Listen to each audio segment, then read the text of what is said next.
Εξομολογήστε το Κύριο διαγραφός, αλληλούια, ότι στον αιώνα το έλεος αυτού, αλληλούια. Why, and you understand why after, yeah? Not that I don't trust you, thank you. All right. The topic was I'm just going to listen to Mr. Sama. All right. Now the topic would be a crescent moon, actually.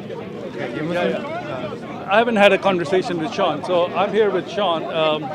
He says he's a Sunni, and I'm just, I haven't spoken to him before, but this is a topic that I've spoken about a lot of times before, and I wanted to bring it to the attention of everyone again, because I think this is very important.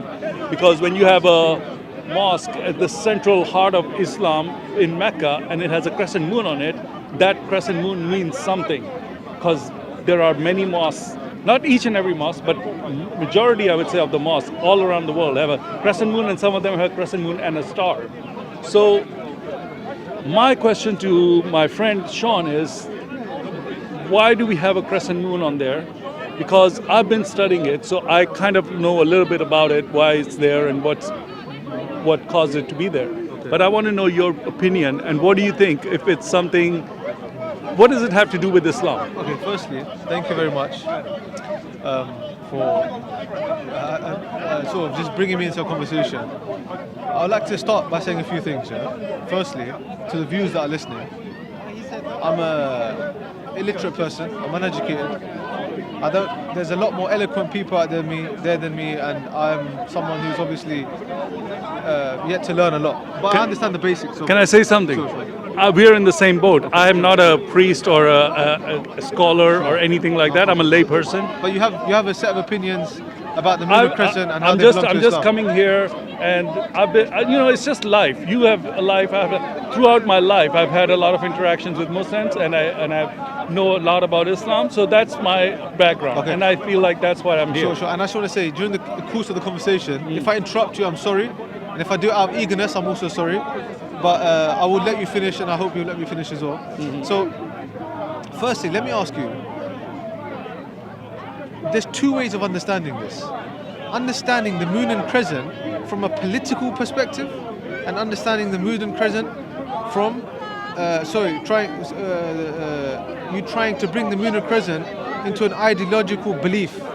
That the moon and crescent comes from the belief. Well, there's two things. That's a very good perspective you're giving me. A lot of Muslims have not come up with that, because Islam is a deen, and that deen means it's not just a spiritual thing, it's also a governmental thing. So Islam wants to rule your spiritual life and your daily life. Yes.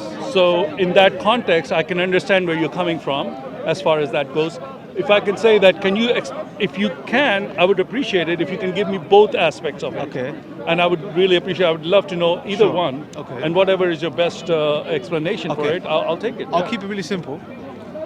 From the religious, ideological belief system, scripted system, the most authentic text of Islam, there's nothing to do with the moon and crescent.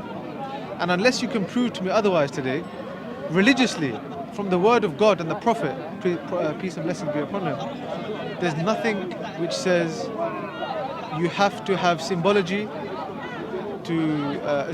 and Islam.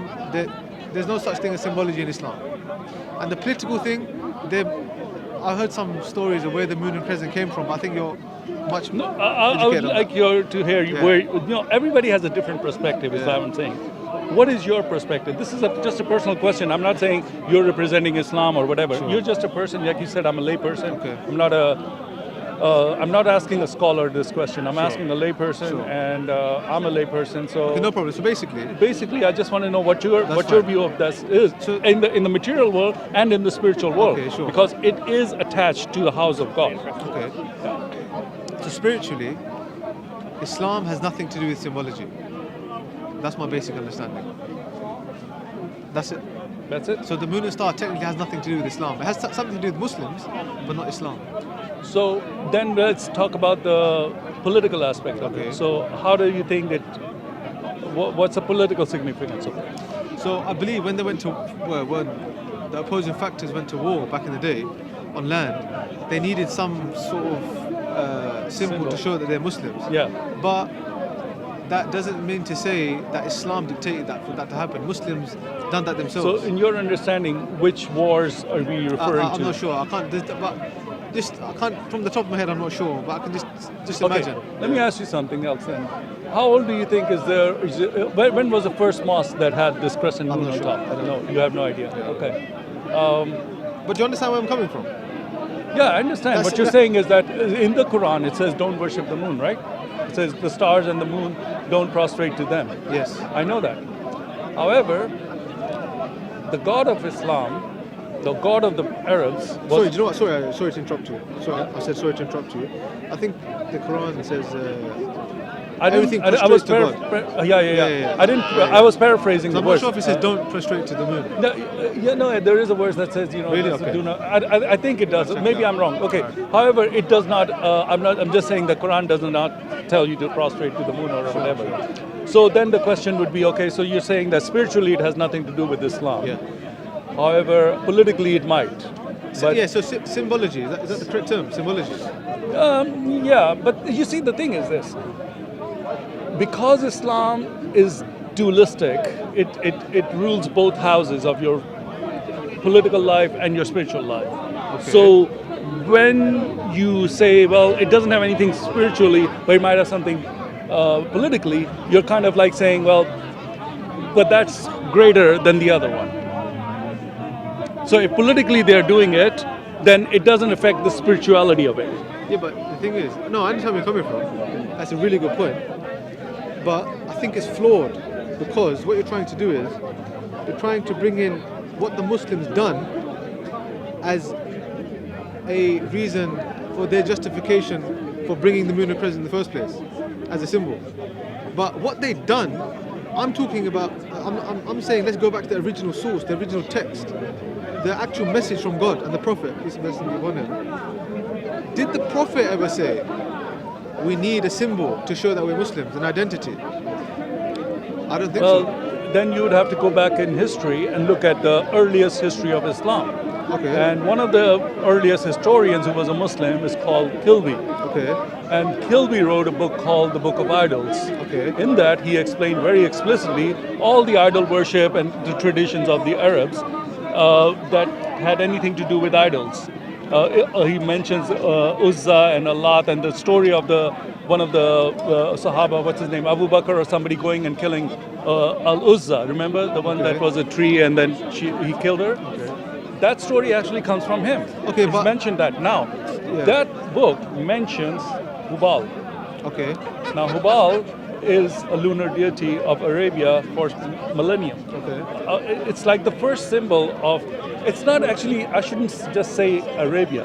It's actually the whole area, like Greece, Europe, everywhere you will see the crescent moon because that was associated with the female deity. And you're saying that the Arabs also... Yeah, they used to worship her. Yeah, no, there's no denying that. And her star, it was also connected to the star Sirius. And so she was connected to both of those. But there's no denying that. I agree with you. Yeah. But the problem is this, that he was,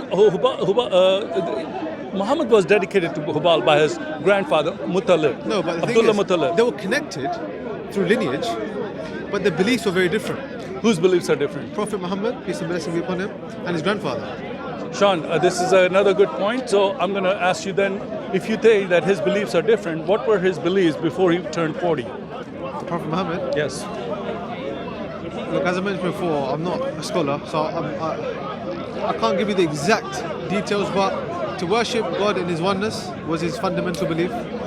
Worshipping in isolation, and many other things. But But where would he get the idea of worshipping God of the Bible? I'm not basically? sure. I'm not sure. I'm Because not qualified his to talk about Quraysh tribe, their moon, their main deity was the moon god. that. But he didn't believe what the Quraysh believed in. He had a new message of Islam.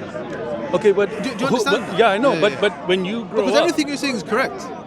I wouldn't lie because I'm on camera. If I lied, nobody would want to watch me because I'm a liar.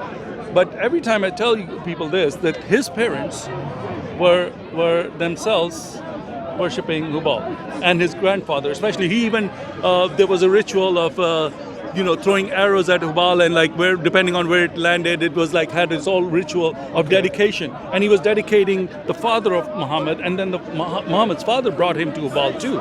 So he was kind of, his whole dynasty was Hubal worshipping and everything. So there was no way for Muhammad to come out and just say, unless you can tell me something that says, hey, you know what, he was a kid, this and this happened, so he became a monotheist.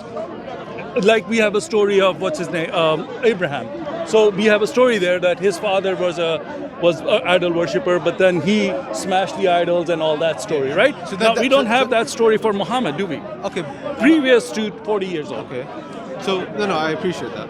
So you appreciate that Abraham directly showed proof of him disbelieving in his father's belief by smashing the idols, yes?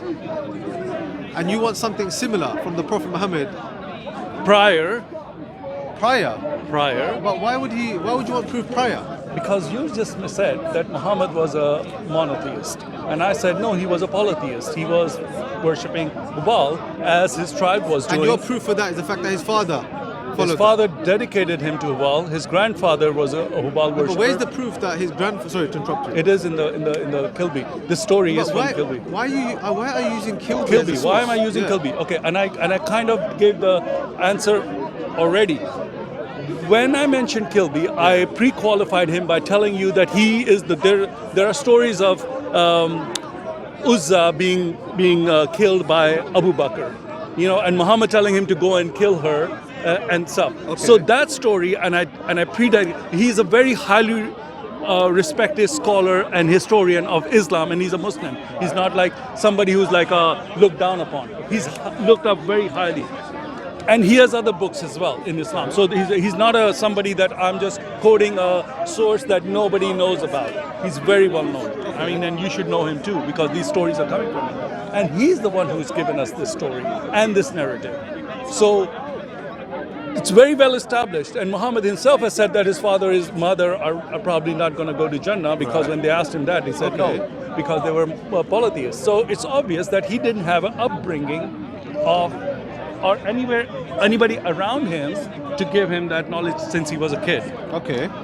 That's my argument. And what I'm saying is, because Quran actually mentions to Muhammad, Allah says, you did not know the faith or the book until we appointed you or whatever. So I'm paraphrasing again, so don't say I misquoted it.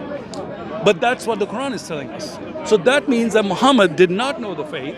He was not a monotheist. He had this wahi or whatever in the cave, and then he came to this belief, which was the correct belief. Now, there are other stories that also talk about where he was sacrificing to Uzza. I'm not going to go there, but there are several instances. So you're basically saying everything pre the message of Islam?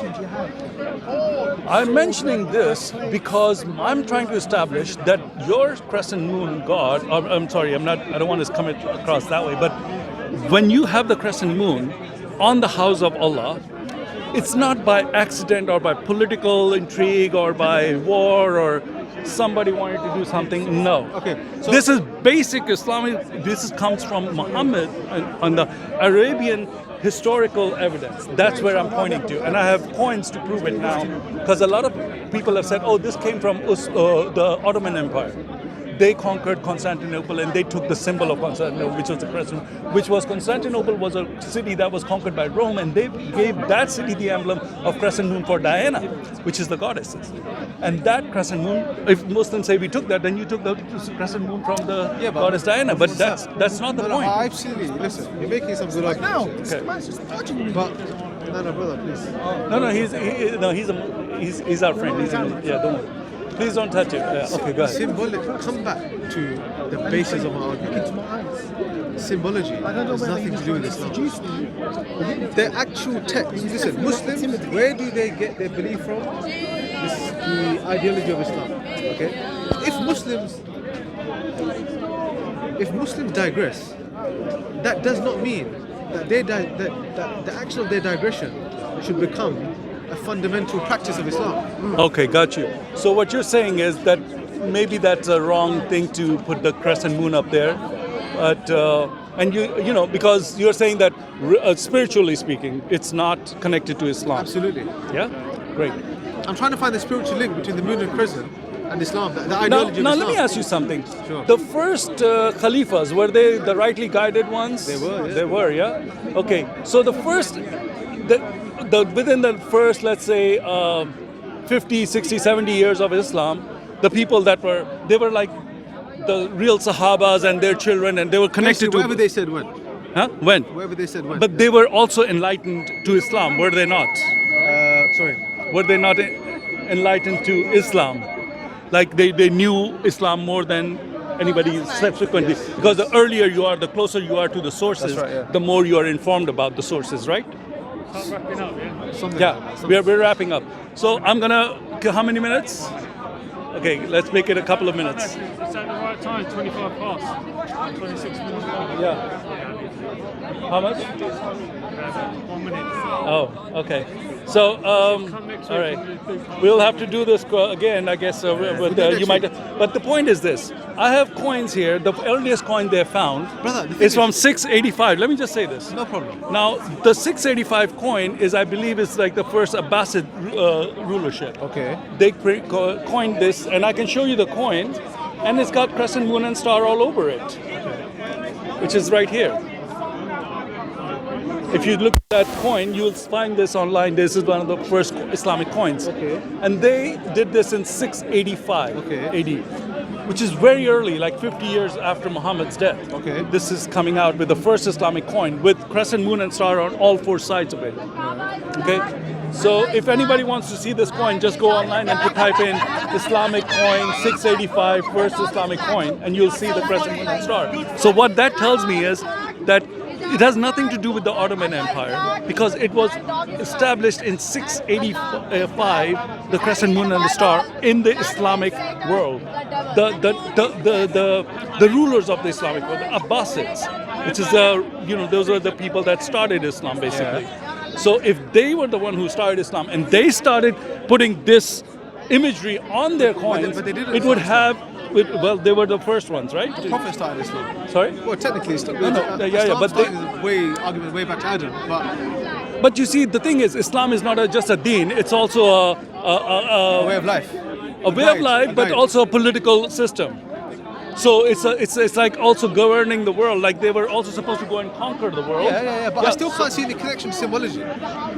Because Islam doesn't say you should have a symbol to say. Because listen, look, okay, if we use this argument, Pakistan has a different flag to This Maldives. is a very interesting conversation. My cameraman has to leave, so thank you, Fred. I'm going to wrap it up. We'll maybe come back to this again next week.